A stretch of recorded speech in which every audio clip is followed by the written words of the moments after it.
Hello everyone, this is Rakesh Kumar. I want to talk to you regarding the BARC OCS Life Science exam. आप लोगों का exam सब कैसा गया है? उम्मीद करता हूँ कि आप लोगों का एग्ज़ाम सही गया है। तो आज हम लाइफ साइंस के बारे में कुछ क्वेश्चंस को डिस्कस करेंगे।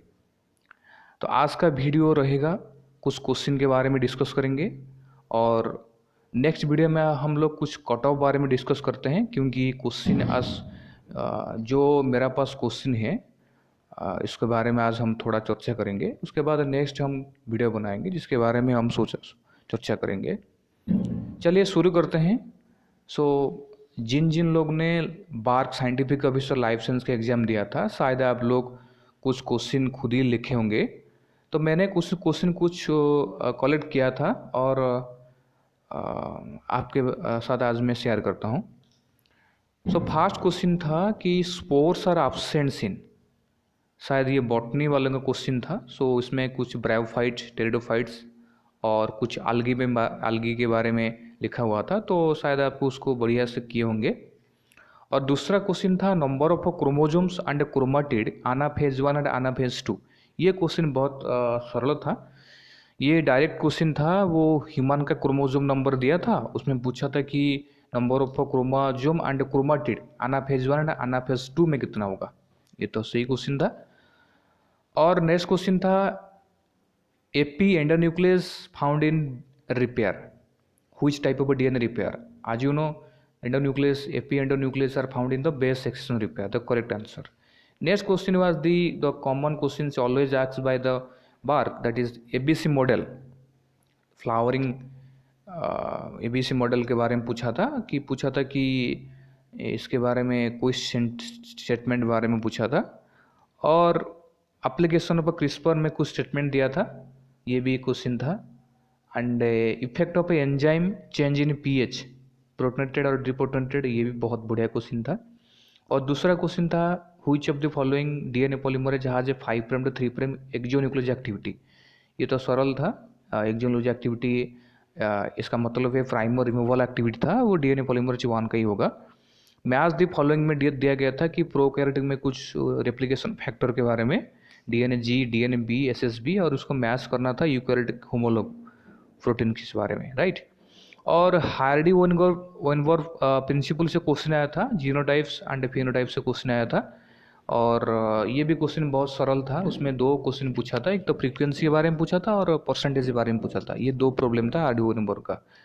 और दूसरा क्वेश्चन था जेनेटिक ड्रिफ्ट के बारे में, जो था सडन अर्थ हो के आया था, तो उसके बारे में पूछा था कि इसका आंसर कौन होगा, फाउंडर इफेक्ट और बॉटलनेक। इसका आंसर बॉटलनेक इफेक्ट होगा। सडन अर्थक्वेक में जब कुछ लिमिटेड स्पेसिस जो रह जाते हैं ना, उसको हम बॉटलनेक स्पेसिस बोलते हैं। चलिए नेक्स्ट क्वेश्चन था calculate the length of alpha helix 50 amino acids are given. You may calculate that, it is a very good questions. If you remember the distance between two consecutive amino acids, that is the 1.5, then you can easily calculate, right? Armstrong. Then पूछा था कि crosstalk of extrinsic and intrinsic apoptosis pathway, it is the most favourite questions, आप शायद उसको किए होंगे। And immunology में बहुत क्वेश्चन था, इम्यूनोलॉजी का हाइब्रिडोमा टेक्नोलॉजी क्वेश्चन था, MSC1 डिफरेंस क्वेश्चन पूछा था। और which of the following protein not a glycosylated, ये भी पूछा था कि कौन सा प्रोटीन होगा जो ग्लाइकोसाइलेटेड नहीं हुआ होगा। तो उसमें ऑप्शन था कि ट्रांसमेम्ब्रेन, साइटोसोल, एक्स्ट्रा सेलुलर। इसका आंसर साइटोसोल होगा, क्योंकि ट्रांसमेम्ब्रेन पर तो होता है, राइट। नेक्स्ट क्वेश्चन इम्सा से पूछा था कि हाउ डीएनए सेपरेटेड बाय इम्सा। इसका आंसर होगा कि change in the pH, right. Then it was a very good question that in a native page proteins are separated. In native page we know native page में proteins कैसे होते हैं, जो biological native state में उसका functional state में होते हैं, तो उसमें चार्ज और मास दोनों पर सेपरेट होगा। एंड नेक्स्ट क्वेश्चन पूछा था कि जेनेटिक प्रॉब्लम फ्रॉम ड्रोसोफिला, ये तो एक प्रॉब्लम था।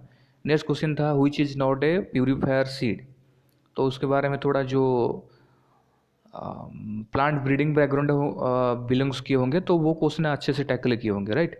सो हीमोफिलिया प्रॉब्लम में क्वेश्चन पूछा था। और नेक्स्ट क्वेश्चन था cyclic and non cyclic electron flow purple and green bacteria बारे में, राइट। फोटोसिंथेसिस था, बॉटनी वाले के लिए बहुत सही था। और एक क्वेश्चन पूछा था कि रेडियो लेवल C14 ग्लूकोज उसमें किया गया है ग्लूकोज पर। तो आपसे पूछा कि पायरुवेट में जो कार्बोनिल ग्रुप है वो किस कार्बन पर आएगा, तो ये भी सरल था आपके लिए। Then which of the following used for the glucogenic amino acid synthesis. So glucogenic amino acid के लिए प्रिकर्सर पूछा था, ये जो उसमें oxaloacetate, citrate, succinyl CoA। So वो भी बहुत अच्छा क्वेश्चन था। देन मॉलिकुलर से क्वेश्चन आया था कि alpha, alpha prime, beta, beta prime and omega and sorry sigma. So factors function which of the following statement से बारे में पूछा था। सो आपको लगाना था कि उसमें फंक्शन दिया था, एक एक फैक्टर पर आपको दिखाना था कि वहाँ क्या आंसर पूछा गया है। Then next question, proteins both co translational and post translational which of the following use as energy, ATP और GTP। यानी कि वो क्वेश्चन पूछा था कि को ट्रांसलेशनल और पोस्ट ट्रांसलेशनल में जो प्रोटीन टारगेटिंग होता है उसमें ATP यूज होता है कि GTP यूज होता है, और उसमें दोनों ही ATP GTP यूज होता है, ये बारे में पूछा था। चलिए, और एक क्वेश्चन पूछा था कि लिपिड के बारे में पूछा था, ओलिक एसिड, उसका कार्बन नंबर गिवन था और पूछा था कि वो अनसैचुरेटेड था, वाई। सो उसमें क्योंकि लिपिड्स आर अनसैचुरेटेड होगा, जो उसमें सिस डबल बॉन्ड पाए होंगे, मतलब कि we are that is a cis double bond.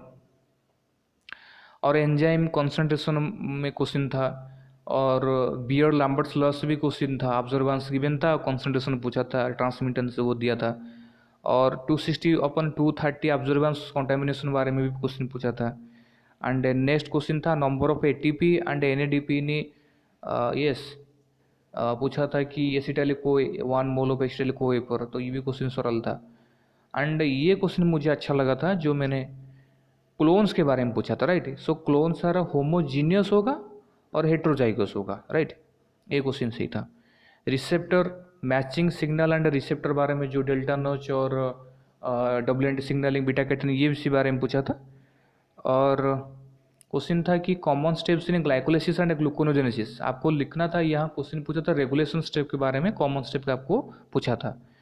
Then protein को translation and post translation ATP and GTP के बारे में पूछा था, जो मैंने पहले डिस्कस किया था।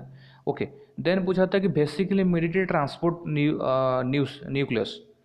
सो पूछा था कि बेसिकल क्या ट्रांसपोर्ट होता है न्यूक्लियस की और not. And gene silencing RNA पर भी क्वेश्चन पूछा गया था आप लोगों को।